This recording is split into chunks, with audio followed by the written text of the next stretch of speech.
passar o bastão aí para o Valdeir conduzir o momento dos pedidos de oração. Valdeir, conduz aí para nós. Olha, aqueles que quiserem fazer os seus pedidos, né, podem agora escrever aí no chat do Zoom, aí fazendo seus pedidos, e nós iremos logo após orando por eles. Um minutinho, né, David? Daremos aí para vocês escreverem os seus. Está aparecendo aí o. E comecem então. O pessoal falando.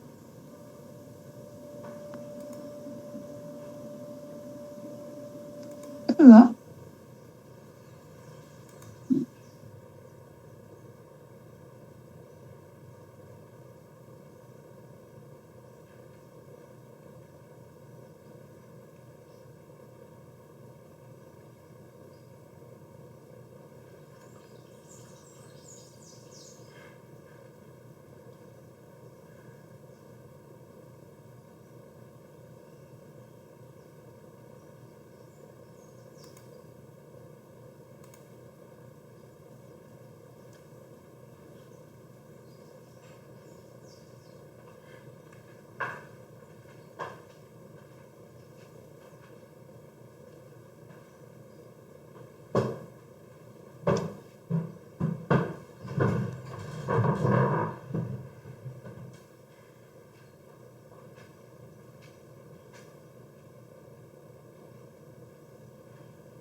Uma zoadinha agora, hein?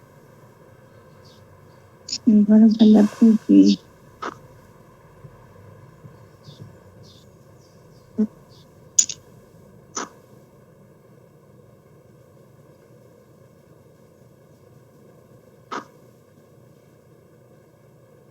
Bom, eu acredito que uma boa parte já escreveram aí os seus pedidos.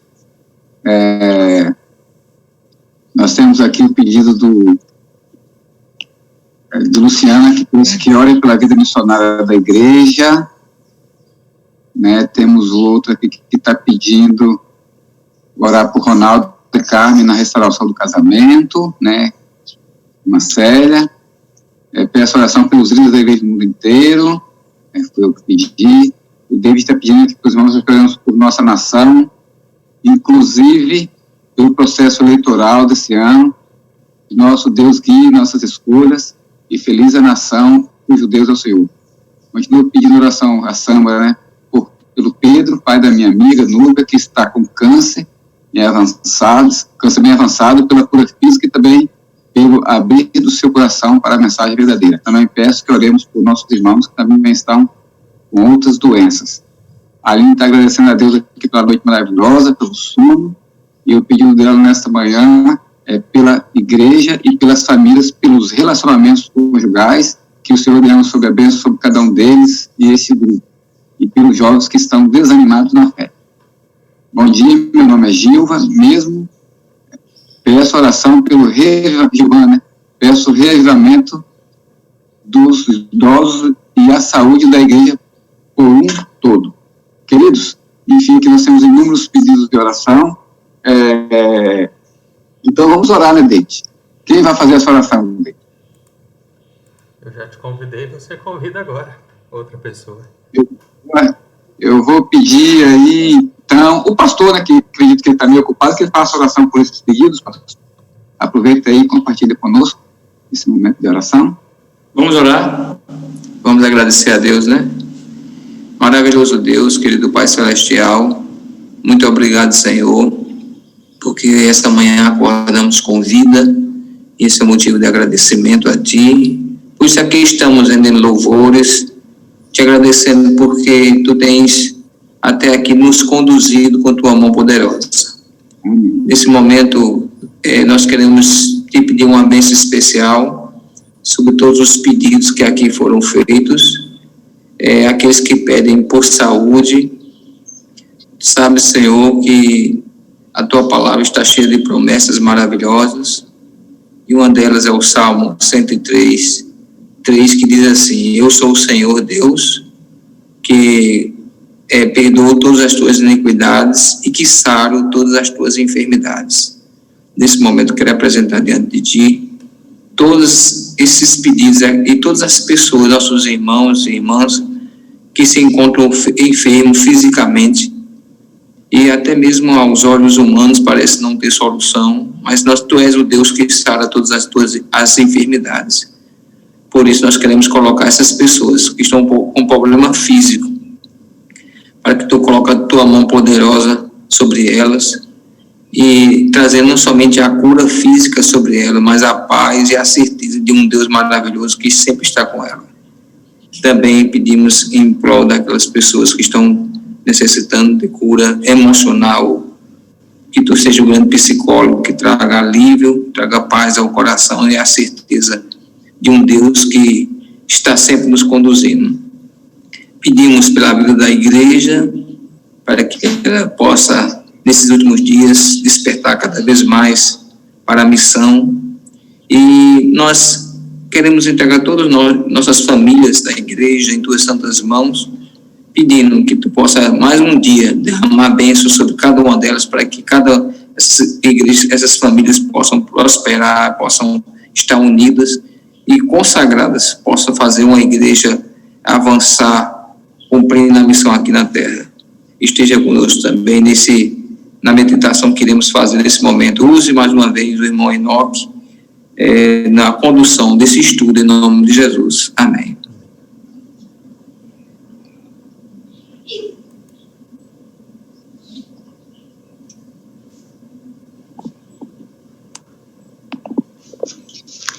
Sou eu agora?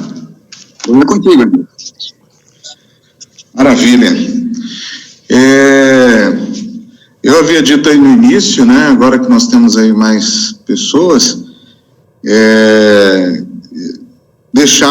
o pastor fez questão de deixar aí 2 temas bem complexos para a gente, né? Mas a gente conta aí com a colaboração e a corroboração de todos. É um tema... Oi? Se você começar, eu só queria dizer para você que quando eu escolhi os temas foi aleatório, não foi foi marcar seu nome mesmo, porque eu gosto de você. Eu tenho piedade de você mesmo. Agora eu tenho que estar difícil. Arrancando o couro da gente aí. Mas vejam, o tema, na verdade, eles são 2 temas que eu diria que são um pouco mais complexos, mas assim, na verdade, não é tanto a complexidade, né? É muito mais o teor da mensagem que impacta mesmo, né?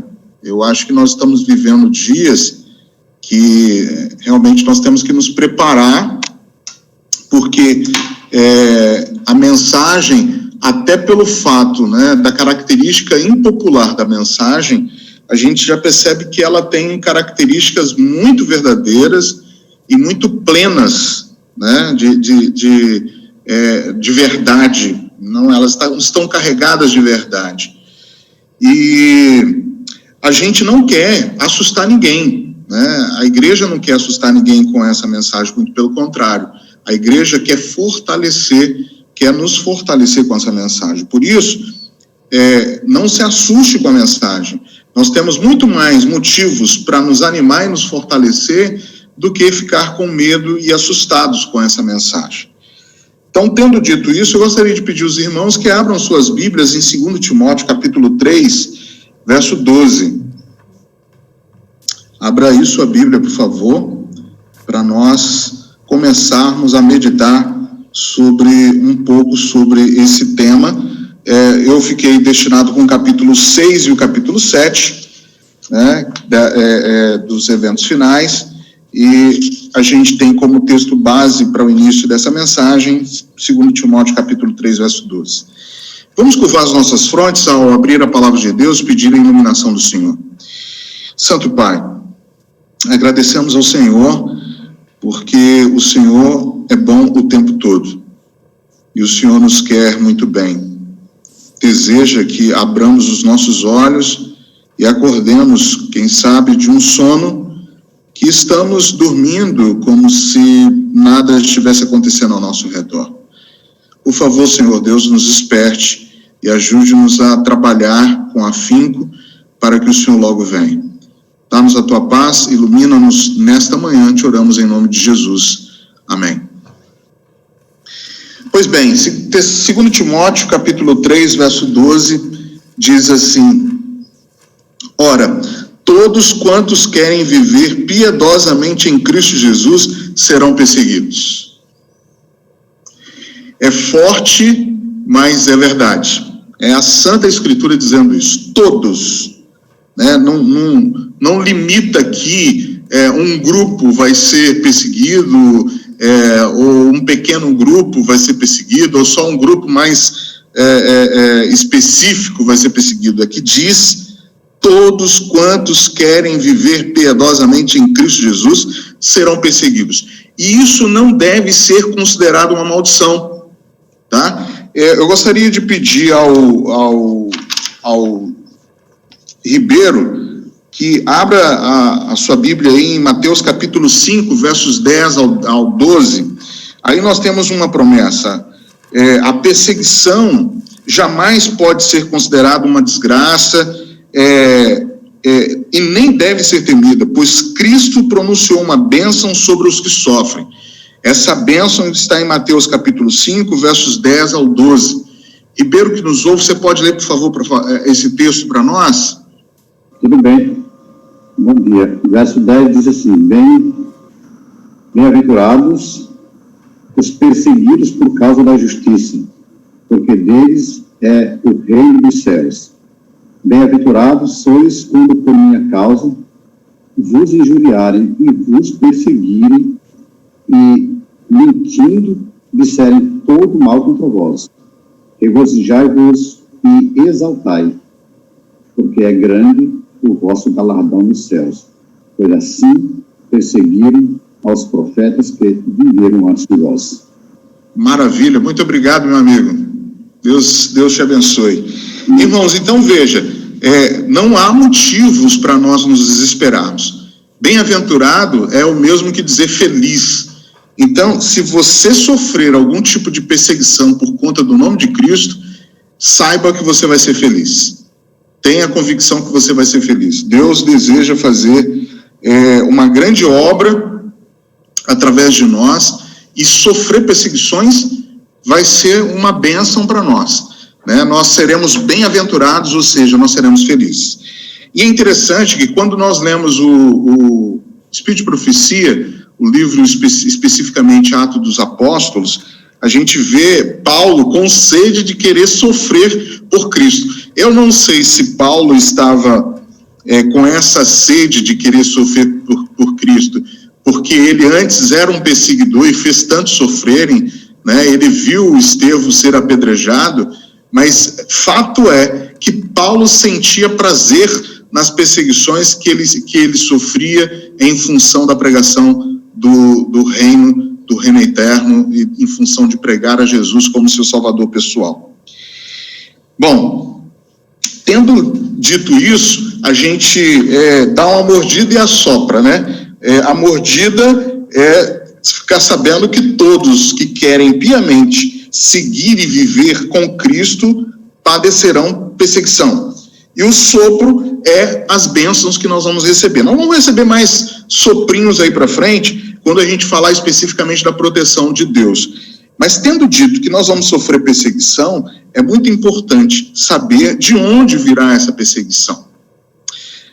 Nós teremos aqui vários contextos de onde virão essas perseguições.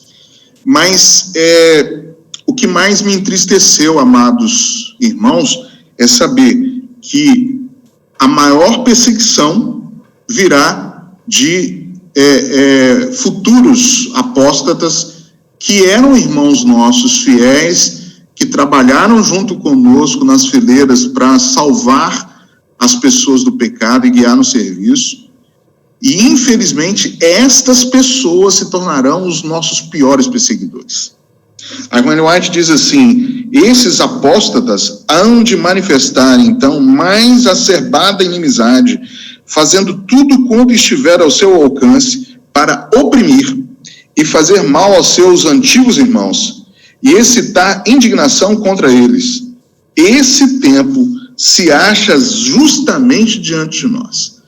Vejam, haverá por parte justamente desses nossos irmãos, que no futuro irão se apostatar,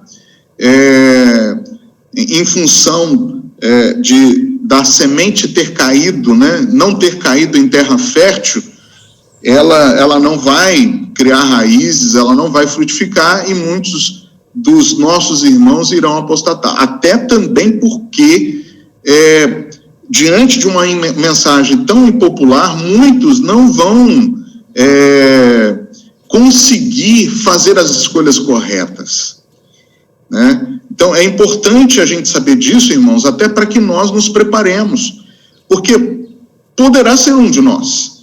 Imaginando que nós temos uma mensagem impopular como essa, que nós vamos ver no decorrer do percurso do estudo de hoje, que nós vamos sofrer algumas perseguições, e teremos que sofrer algumas pressões, muitos de nós vamos preferir não passar por essa pressão. E aí haverá uma inversão de valores. Muitos desses que vão se apostatar vão tornar o certo em errado e o errado em certo. Vão fazer uma inversão. Tudo que aprenderam vão fazer com que tornem em uma inversão completa de valores. E aí, meus amigos e irmãos, quando eu falo que essa mensagem é impopular, que essa mensagem pode trazer grandes apostasias, justamente pela sua impopularidade e pelo momento em que nós vamos ter que sofrer essas pressões, eu preciso trabalhar a mente dos irmãos a proteção divina. Eu preciso, antes de avançar, dar mais uns soprinhos aí, né, para a gente entender que nós seremos protegidos. Veja o que a irmã White diz aqui, quanto começarem o tempo de angústia. Ela diz assim: iniciando o tempo de angústia, irmãos, vejam, nenhum dos filhos de Deus perderá a sua vida.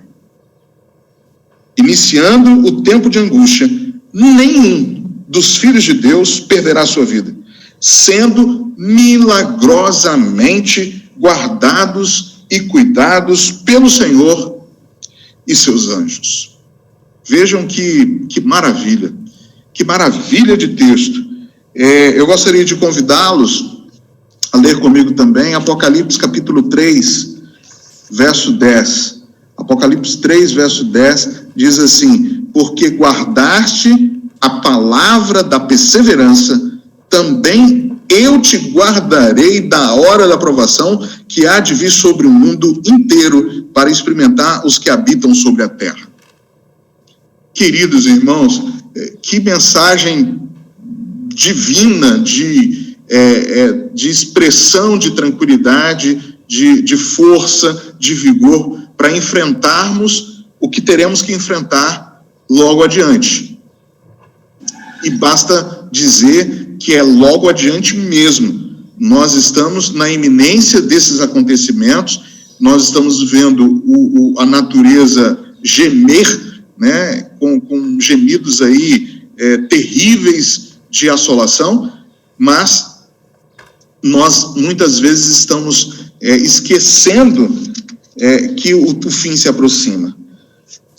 Nós não devemos temer. A irmã Ellen White também diz assim: esquecer-se-á o Senhor do seu povo nesta hora de provação? Ora, esqueceu-se ele do seu fiel Noé quando caíram os juízos sobre o mundo antediluviano? Esqueceu-se ele de Ló quando desceu fogo do céu para consumir as cidades da planície? Esqueceu-se de José, rodeado de idólatras no Egito? Esqueceu-se de Elias no Monte Carmelo? Esqueceu-se de Jeremias? Esqueceu-se dos 3 heróis na fornalha ardente? Esqueceu-se de Daniel na cova de leões? Deus não esqueceu dos seus filhos nos momentos em que a fornalha mais ardeu diante dos seus filhos, diante dos problemas mais graves da humanidade, como o dilúvio. Deus não esqueceu do seu remanescente, Deus não esqueceu do seu povo. Portanto, não temais, porque a nossa redenção se aproxima. Diante do que nós vamos ver da agora para frente, né, do que está desenhado, nós devemos nos fortalecer e nos animar, não nos entristecer e nos amedrontar. O objetivo dessa mensagem não é causar medo, é causar coragem, força e segurança. Pois não, pastor? Não sei se meu áudio, eu acho, de vez em quando fecha aqui, mas tudo bem. Veja só, eu estou anotando aqui, eu vejo que existe, você falou na questão de uma inversão de valores.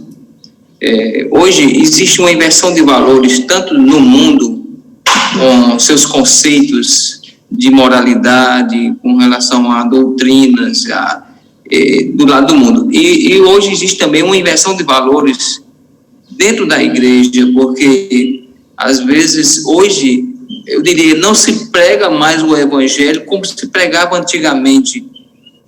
Antigamente, quando o evangelho era pregado pelos pioneiros, pelos mártires, eles pregavam o evangelho com seu próprio sangue.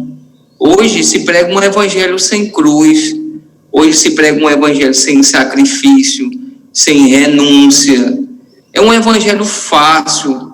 Eu penso que essa inversão de valores, está havendo uma inversão de valores também no nosso meio. Eu não sei se eu estou errado, né? Tem nossos conceitos, a gente pode até estar errado. Mas, às vezes, o que eu imagino é que esse evangelho sem cruz, ele não salva, ele não transforma, ele até corrompe. Eu penso que nós precisamos aqui, como diz assim, a Bíblia está dizendo aqui, que quem é fiel ao Senhor vai sofrer perseguição. Eu creio que a perseguição, a aprovação é até uma escola de Deus. Eu me lembro do verso da Bíblia que Jesus disse assim, os paradoxos da Bíblia, né? Ele diz assim: quem ganhar a sua vida, como é que diz o verso? Perdê-la. Mas quem a perder por amor do meu nome, a ganhará. Quer dizer, até nós entendemos esse conceito bíblico, que eu acho que é um grande conceito filosófico, né? Essa é a verdadeira filosofia, é que diante de Deus, quando você achar que está perdendo, você está ganhando. Quando você achar que é fraco, você é forte. Quando a gente está com Deus, tudo é diferente, né? É inversamente proporcional à nossa lógica, né, pastor? E eu acho que o senhor me fez lembrar de Davi, né? Teve uma situação em que Davi ficou tão feliz que ele queria ofertar ao Senhor, né? E aí trouxeram a oferta para ele. E ele rejeitou aquela oferta porque ele falou assim: não, eu não posso ofertar sem que eu sacrifique. O sacrifício tem que ser meu, não pode ser uma oferta de uma outra pessoa doada. Eu estou tão agradecido que eu quero ofertar, e tem que ter sacrifício, né? Um exemplo também, assim, bem pessoal, a gente passou por esse momento difícil, né? E a gente já tem o nosso pacto, mas eu fiz questão de, nesse sábado, ir à igreja e trazer uma oferta especial para Deus, além do meu pacto, porque envolve sacrifício. tem que ter sacrifício, não pode ser simplesmente, não, é porque esse camarada aí tá... Não é assim, é porque é um sacrifício, é a oferta de sacrifício que é plenamente aceitável a Deus, porque ele deseja que a gente demonstre fé, né? A Bíblia diz que o justo viverá pela fé. Então, são nesses pequenos detalhes da vida, da vida cristã, que a gente precisa construir essa força para nos revestirmos de poder quando as perseguições começarem.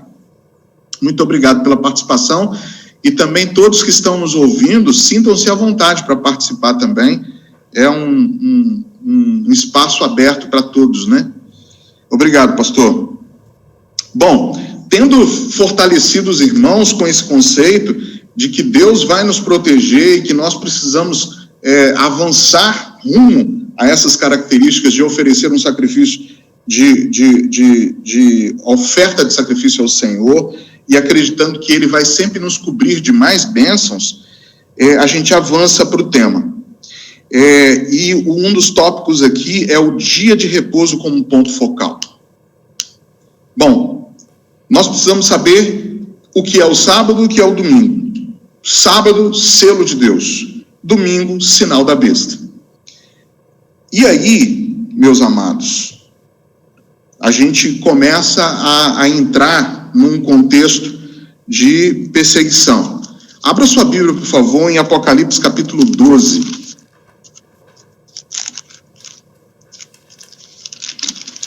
Apocalipse capítulo 12, no verso 17. Vejam bem o que diz aqui. Irou-se o dragão contra a mulher. Dragão, Satanás. Mulher, a igreja. E foi pelejar contra o restante da sua descendência. A sua descendência somos nós, os adventistas do sétimo dia. Por que somos nós, os adventistas do sétimo dia? Por conta do restante do verso, que diz: os que guardam os mandamentos de Deus e têm o testemunho de Jesus, e se pôs em pé sobre a areia do mar. Então, veja, é nesse contexto de ira de Satanás contra a igreja e contra o seu remanescente, nós, os adventistas do sétimo dia, que nós começamos a perceber que vai se instalar uma perseguição da agora para frente. E essa perseguição, ela tem um ponto focal. É a contradição entre o sábado e o domingo, entre o selo de Deus e o sinal da besta. E o cenário onde vai se desenrolar,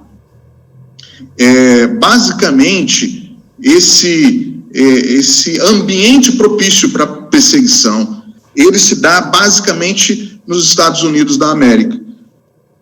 Será uma crise universal que vai começar por lá. Agora, por que vai começar por lá? Os Estados Unidos hoje é a maior potência do mundo, né? Sem dúvidas, é a maior potência do mundo, e sempre o mundo inteiro copia o que surge nos Estados Unidos, né? Há uma tendência natural em copiar o que nasce lá nos Estados Unidos. Então, imaginando que os Estados Unidos vai lançar o decreto dominical, e basta dizer que o decreto dominical já está praticamente estabelecido em vários estados lá nos Estados Unidos. Eu vou falar um pouquinho mais sobre isso. Esse cenário se desenvolvendo, se desenrolando, é um cenário muito propício para o restante do mundo copiar esse conceito. E aí, onde a gente fundamenta essa ideia de que vai começar nos Estados Unidos? É a besta com chifre de cordeiro. Aí eu gostaria que você abrisse lá em Apocalipse capítulo 13, versos 11 ao verso 14. A minha Bíblia diz assim: vi ainda outra besta emergir da terra, possuía 2 chifres, parecendo cordeiro, mas falava como dragão. Exerce toda a autoridade da primeira besta na sua presença. A primeira besta é o poder papal. Faz com que a terra e os seus habitantes adorem a primeira besta, cuja ferida mortal fora curada.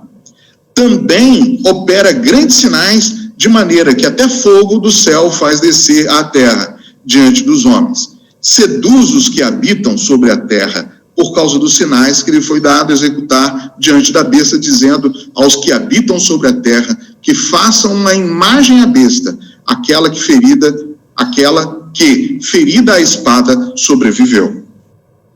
Bom, por que a gente entende as características desse texto aos Estados Unidos? Quando diz aqui, via outra besta emergir da terra, possuía 2 chifres, parecendo cordeiro, a gente consegue relacionar nitidamente aqui os Estados Unidos. Por quê? Os Estados Unidos é o berço mundial da liberdade religiosa. Por isso, a imagem de um poder que se assemelha a um cordeiro, mas fala como representante do dragão, que é Satanás. E aí, meus queridos irmãos, a gente vê um cenário ser delineado. Esse cenário é um cenário onde há uma aliança dos poderes. E aí a gente vai citar aqui o dragão, que é Satanás. Nesse caso aqui em específico, o dragão, ele tem as características do espiritismo, a besta, que é o papado, o falso profeta, que é o protestantismo apostatado, e o Estado. Esses poderes, que é uma aliança de poderes, eles vão se unificar. E aí, nessa unificação, quando nós lemos aqui que os Estados Unidos pede que faça a imagem à besta, quem é essa imagem à besta? Os Estados Unidos ordena que faça a imagem à besta. Esta imagem à besta é produzida pelo protestantismo apostatado. Por que é produzido pelo protestantismo apostatado? Justamente porque o protestantismo apostatado tem em suas características a guarda de todos os outros 9 mandamentos, exceto o 4º mandamento, que é o Santo Sábado do Senhor. E eles farão uma conjunção de forças para justamente provocar esse tipo de perseguição, fazendo uma contrafação entre o que é certo e o que é errado, e estabelecendo aí, nesse caso, o sinal da besta. E aí, é interessante a gente ressaltar que os Estados Unidos, por exemplo, em 1961, a Suprema Corte dos Estados Unidos declarou que as leis dominicais são de caráter civil e não religioso. Isso na década de 60, amigos. Isso significa que já na década de 60, o cenário foi preparado justamente para produzir essas leis dominicais. E o mesmo texto diz que já em vários estados, lá na América do Norte, já tem estabelecido a lei dominical.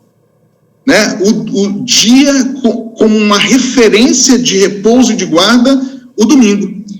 E aí veja a astúcia, né, dessa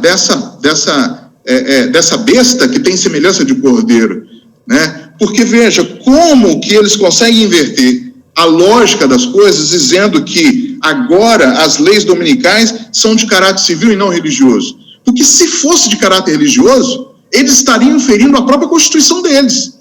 Porque a máxima da Constituição dos Estados Unidos é a liberdade religiosa. Por isso que eles têm lá uma estátua enorme chamada Estátua da Liberdade, com o objetivo específico de declarar que é um país que aceita todas as religiões. Mas veja como Satanás consegue inverter a lógica das coisas e aí estabelecer um cenário, um palco para o desenvolvimento desse conceito, que é o conceito da lei dominical.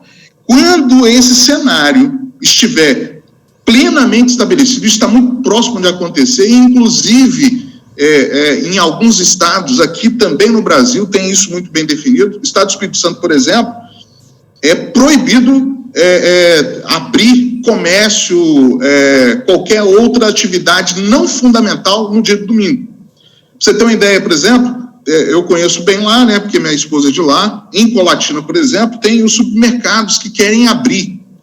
E aí, quem que abre os supermercados no domingo para não ter problema com a legislação local? Os proprietários. Porque o funcionário, se tiver lá, o proprietário do supermercado, como não é uma atividade essencial, ele é penalizado na forma da lei. Então, veja que isso já é uma situação que está mais do que definida. O que é que vem pela frente? Tem muita gente esperando o decreto dominical acontecer para acordar. Não, e aí que a gente vai acordar? Não, o decreto dominical já está praticamente o cenário definido, tanto nos Estados Unidos como em várias outras partes do mundo, né? O que vem pela frente? O que vem pela frente é um decreto de morte. Aí sim, após o fechamento da porta da graça, quando esse cenário estiver plenamente estabelecido, vem um decreto de morte. E aí, amigo, é que entra a força da nossa confiança e da nossa certeza em Deus. O justo viverá pela fé. E o que a Bíblia diz, e que o Espírito de profecia diz, é que após o fechamento da porta da graça, nenhum filho de Deus perderá a sua vida. Nós seremos protegidos pelo grande autor da nossa vida. Quando esse decreto de morte, né, quando a lei dominical e o decreto de morte logo em seguida acontecer, é hora de abandonar as cidades. A irmã White diz assim: sair das cidades para as zonas rurais, onde as casas não são aglomeradas e onde estareis livres da interferência dos inimigos. As grandes cidades vão sofrer muito mais do que em lugares retirados, como zonas rurais. É por isso que nós precisamos nos organizar, irmãos. E eu tenho dito com alguns amigos que Deus tem colocado no meu coração esse desejo de ter uma propriedade, e, sinceramente, eu peço muito a Deus que me dê condições de comprar até uma propriedade um pouco maior, porque o meu pai disse para mim assim, sabe de uma coisa, você tem que comprar uma propriedade que você não pode pensar só em você, não. Você tem que comprar uma propriedade grande, porque você tem que abrigar a sua família e os seus irmãos que não puderem comprar a propriedade na época da perseguição. Você tem que abrir espaço para eles irem morar lá com você, arrumar um espaço lá no terreno e em propriedades grandes, cultivar, para que os seus irmãos que também não puderem comprar possam ir morar e a gente possa fugir quando esse cenário estiver arquitetado. Não é hora ainda de sair. Por quê? Não é hora ainda de sair. Porque nós temos que pregar o evangelho nas grandes cidades. E se todos saírem da cidade agora, o que ocorrerá? O que podemos fazer é nos organizar. Aqueles que puderem ir comprando e puder mesclar, né, o trabalho na cidade com a vida no campo, nos finais de semana, já plantando algumas coisas, a gente vai ter que viver, irmãos, de raízes, né? Inhame, mandioca, aipim, batata, porque são carboidratos que dão energia. Se coloca lá umas galinhas para poder chocar uns ovinhos lá e ter a proteína também, a gente vai viver com mais tranquilidade. Mas haverá o tempo certo para isso. Quem puder se organizar com antecedência, podendo viver nesse trânsito, né, vai ser muito bem-vindo nessas características, porque os sinais vão apontar para isso e a gente já estão apontando e a gente precisa se preparar para esse contexto. Parece que o pastor quer dizer alguma coisa? Uma impressão? Enoque, eu gostei da ideia sua aí de fazer a propriedade. Guarda um quartinho lá para mim, viu? Eu tô brincando aqui. É o seguinte, veja só, quando a gente olha para as profecias, a gente não pode, de forma nenhuma, achar que isso é algo comum. A gente se acostuma tanto com as coisas de Deus e até mesmo com as profecias que nos acomodamos de tal forma que a gente enxerga isso para um futuro tão distante, como se nunca fosse acontecer. Na verdade, Deus está nos preparando. Eu diria que esse momento que nós estamos vivendo, queridos, é um momento solene, até esse momento de pandemia é um momento solene. Por quê? Eu ouvi de um pregador que eu achei interessante. Talvez Deus permitiu essa pandemia porque ele sabia que nós não estávamos preparados para um decreto dominical. Hoje, a igreja, na situação que nós estamos vivendo, será que estaríamos prontos para um decreto dominical? Será que nós abriríamos mão de tantas as coisas que teríamos hoje? Ellen White fala o seguinte, que é o momento de nós pensarmos, aqueles que têm muitas propriedades, muitos bens, pensar em avaliar e, quem sabe, começar a vender alguns desses bens e investir na causa de Deus. Para outros, dizer assim, não, espere mais um pouco, porque às vezes nós estamos tão apegados àquilo que a gente acha que é a nossa proteção, que é a nossa confiança, quando Deus está dizendo assim, não, você tem que desapegar disso, você tem que começar a investir no reino de Deus, porque essas profecias, elas estão se cumprindo de forma pessoal e individual. Por isso, eu tenho quase que certeza que essa pandemia, Deus permitiu, porque sabia que a nossa igreja não estaria preparada para um decreto dominical. Ele está preparando a gente agora para algo pior que vai acontecer. A gente imagina, muitos sonham com o fim da pandemia. Claro que todo mundo sonha, mas eu pergunto, será que coisas piores não estão vindo? E eu vejo que as coisas piores estão no âmbito espiritual, mas a maioria de nós, até mesmo cristãos, esquecemos, a gente olha tanto para esse mundo que a gente esquece que existe uma batalha espiritual, existe profecia se cumprindo, e as profecias de Deus não falham, elas são exatas. Perfeito, perfeito. E pastor, esse é um tema que eu quero até voltar agora no finalzinho, né? Nós já estamos caminhando para o final, mas é um tema muito importante. Nós estamos dormindo quando o mundo está convulsionando ao nosso redor. Ao nosso redor. As coisas estão acontecendo e nós estamos dormindo. Nós temos que nos despertar. E eu acho que foi divina a inspiração de Deus, né, para o Senhor preparar essa semana para que nós tivéssemos, né, ao final dela uma Santa Ceia, porque realmente nós precisamos renovar os nossos votos de esperança na breve volta de Jesus, porque está iminente. Não tem como não estar na iminência de ver coisas piores acontecendo. Oi? Pois não, meu amigo. Deixa eu fazer aqui uma citação. Enquanto você falava aí de todo esse cenário, uma vez eu fiz uma pergunta para o meu pai. Pai, tem alguma evidência mais fácil de se entender sobre o decreto dominical? Aí ele me pediu para ler Eventos Finais, página 131. Mais claro do que isso é impossível. Olha o que diz. Quando o protestantismo estender os braços através do abismo, a fim de dar uma das mãos ao poder romano e a outra ao espiritismo, quando por influência dessa tríplice aliança a América do Norte for induzida a repudiar todos os princípios de sua Constituição, que fizeram dela um governo protestante e republicano, e adotar medidas para a propagação dos erros e falsidade do papado, podemos saber que é chegado o tempo das operações maravilhosas de Satanás e que o fim está próximo. Quando que o fim começa a se desenvolver? Especificamente, pontualmente, quando os Estados Unidos mudar sua Constituição. Deixa de ter a liberdade religiosa irrestrita para todos, para agora gerar uma brecha para perseguir os que são fiéis a Deus. E aí, nesse cenário que a coisa vai se desenvolver no restante do mundo, né? Como a gente disse no início. Tendo os Estados Unidos como exemplo, acabou. Partiu de lá, o resto do mundo vai copiar. Bom, é importante a gente dizer também que das estratégias de Satanás são os milagres enganosos, né? Apocalipse capítulo 16, gostaria que você abrisse sua Bíblia aí, Apocalipse 16.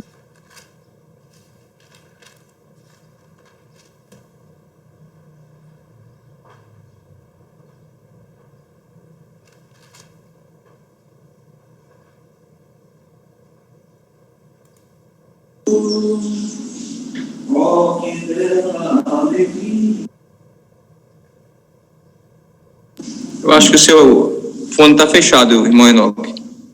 Pode voltar a leitura, amigo.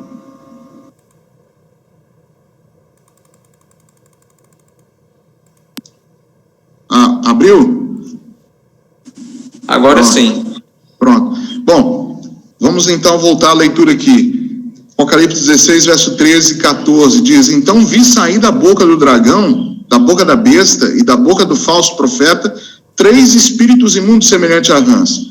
porque eles são espíritos de demônios, operadores de sinais, se dirigem aos reis do mundo inteiro com o fim de ajuntá-los para pelejar contra o grande dia do Deus Todo-Poderoso.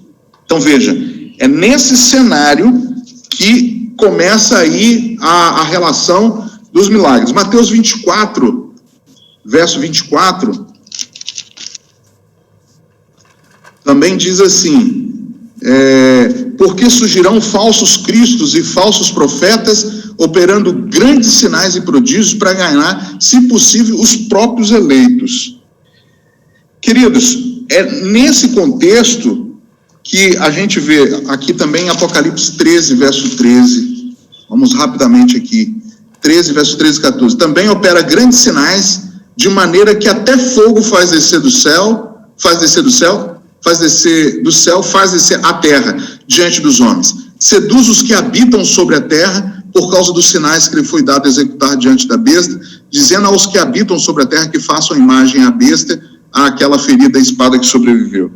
Então veja, a estratégia de Satanás é fazer grandes milagres, grandes prodígios, e isso aliado a esses espíritos de rãs, que é espiritismo, protestantismo apostatado e através do falso profeta e o próprio papado.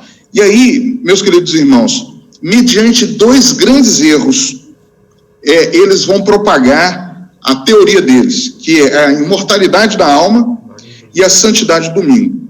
Satanás há de enredar o povo em suas malhas. E, na verdade, meus queridos amigos, Cristo, ele é verdadeiramente negado como antes. A gente imaginava lá que foram os fariseus, os judeus, que negaram a Jesus, mas hoje a gente tem uma roupagem de um protestantismo que exalta, entre aspas, o nome de Jesus, mas nega o nome de Cristo, tanto quanto os fariseus no passado negaram, porque induzem as pessoas, seus pastores, induzem seus discípulos, seus seguidores, a acreditar nessas teorias espúrias da imortalidade da alma e o domingo como um dia de guarda. E aí é que o cenário se desenrola, né? A irmã White diz assim: Cristo é tão verdadeiramente negado como antes, mas Satanás a tal ponto cegou o povo que um engano não pode ser discernido. O intento de Satanás é enganar, é destruir, é matar, é roubar, e aí ele vai contrafazer, inclusive, uma possível segunda vinda de Cristo. Vai imitar, literalmente, uma segunda vinda de Cristo com uma imagem de um anjo de luz, porque ele é muito bonito e belo mesmo, então ele vai usar a sua própria imagem. Todo mundo tem a imagem de Satanás como aquele bicho feio, né, vermelho, com chifre, essa coisa toda, mas ele era um anjo de luz, e ele vai usar a sua própria imagem para poder contrafazer a segunda vinda de Cristo. E muitos vão ser, o texto lá em 2 Tessalonicenses, nosso tempo não nos permite ler, depois os irmãos podem ler, mas o texto deixa claro que, se possível, vai enganar inclusive os eleitos do Senhor. Então, assim, o cuidado. O que nós estamos fazendo aqui agora? É nos preparar para isso. Então, no momento que nós estudamos e que vemos os textos sagrados e o Espírito de Profecia nos alertando, nós precisamos abrir os nossos olhos. A irmã White diz assim: apenas os que forem, olha só, apenas os que forem diligentes estudantes das Escrituras e que receberam o amor à verdade, estarão ao abrigo do poderoso contra os enganos que dominarão o mundo.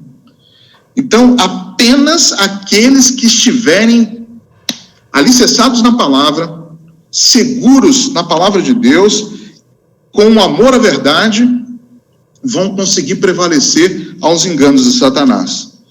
E aí, o Espiritismo, ele vai ganhar uma força enorme da agora para frente, né? Ele já tem uma certa relativa força, mas a irmã White comenta que o Espiritismo ele vai ganhar uma força, porque um dos braços de mais prodígios que vão realizar prodígios vai ser o Espiritismo agora na reta final.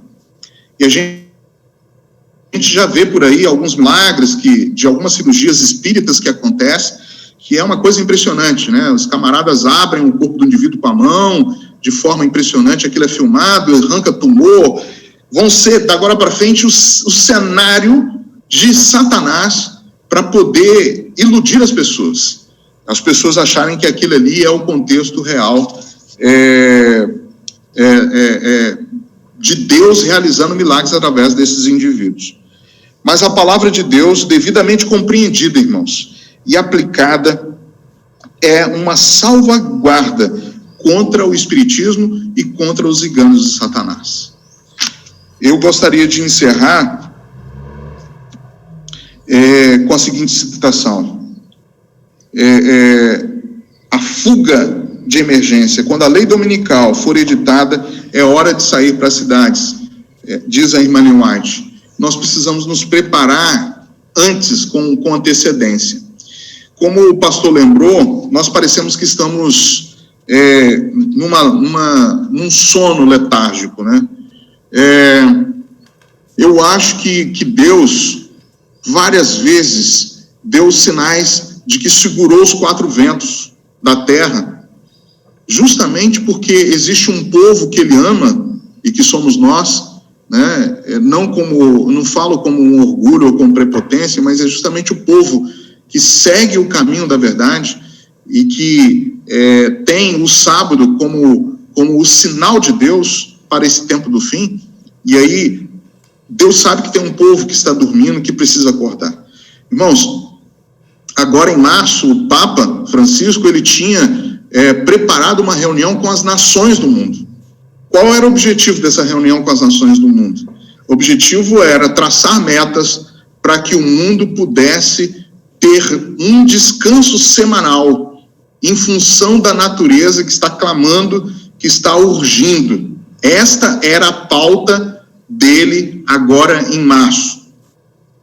E com esse discurso da natureza, com esse discurso de que a natureza precisava ser parada, ele convocou as nações do mundo, e as nações do mundo estavam prontas todas para ir lá e se reunir com o Papa.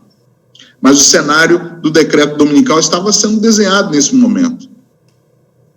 E exatamente em março começa uma pandemia que para o mundo e que tira todas as pautas agendadas do mundo. Será que isso foi um mero acaso?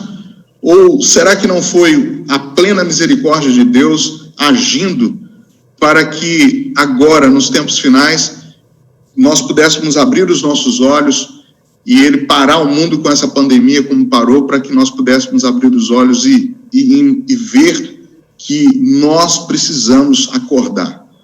Nós estamos como quem dorme.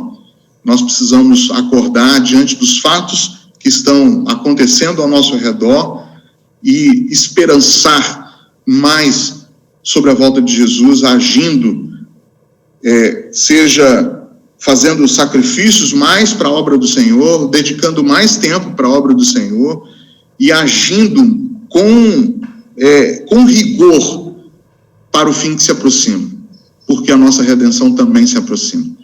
Meu desejo e minha oração nessa manhã é que possamos nos revestir de sobriedade, né? Porque quem dorme não tem consciência, né? Perde a consciência. Então nós precisamos ser sóbrios, acordarmos, porque estamos no tempo do fim. Aliás, estamos nas unhas da estátua, né?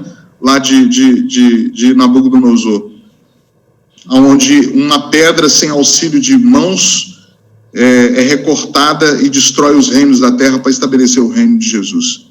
Meu desejo é que você e eu possamos estar no grupo daqueles que perseveraram até o fim, como diz Apocalipse,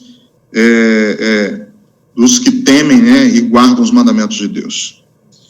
Obrigado aí pela oportunidade, pastor. Não sei se o senhor quer complementar com alguma coisa, seria importante. Eu quero, assim, só dizer as palavras finais, né? Diante de tanta esperança, não há o que temer, né? Deus está no controle do universo. Não há o que temer. Eu quero agradecer ao irmão pela contribuição, viu? Foi uma bênção, em nome de Jesus. Eu vou continuar aqui no concílio até amanhã, através do celularzinho, mas na quinta já estou em casa. Mas aí eu quero agradecer a todos que participaram essa manhã, que Deus continue abençoando vocês. Para mim está sendo muito enriquecedor essa semana, viu? Irmão Enoque, faça uma oração para concluir. Vamos orar. Potentíssimo Deus e Pai que habita nas santas alturas, honras e louvores prestamos ao Senhor nesse momento, nosso único Deus, Criador dos céus e da terra. Te adoramos, ó Pai, na beleza da Tua grandeza. Te adoramos, Senhor, na beleza da Tua santidade, na beleza da Tua onisciência. Nós te adoramos principalmente, Senhor Deus, na beleza do Teu amor, porque o Teu amor nos constrange. Senhor, nós, ao estudarmos o Espírito de Profecia, ao estudarmos a Tua Palavra, estamos vendo, ó Pai, que estamos realmente nos momentos finais da história desse planeta. Ó Senhor, queira nos revestir do Teu poder, da Tua glória e da coragem dos heróis da fé, para que possamos prevalecer contra as perseguições e contra, especialmente, Senhor Deus, os atentados contra a Tua Palavra, contra o Teu santo dia de adoração, que é o sábado do Senhor. Por favor, ó Pai, nos revista do Teu poder, da Tua justiça e da Tua misericórdia, para que possamos vencer esses dias que estão muito próximos, que estão se desenrolando já diante da nossa geração. Dá-nos o Teu poder, a Tua graça, a Tua misericórdia, e ajude-nos a pregar esse evangelho do reino eterno o mais rápido possível, para que todos possam contemplar a Tua glória junto conosco, naquela manhã da ressurreição, naquela manhã do Teu retorno, onde a Tua glória será plena e todo joelho se dobrará diante do Senhor. Dá-nos a Tua paz, o Teu perdão, um dia maravilhoso na Tua presença. Te oramos em nome de Jesus. Amém. Meus irmãos, muito obrigado. Um bom dia para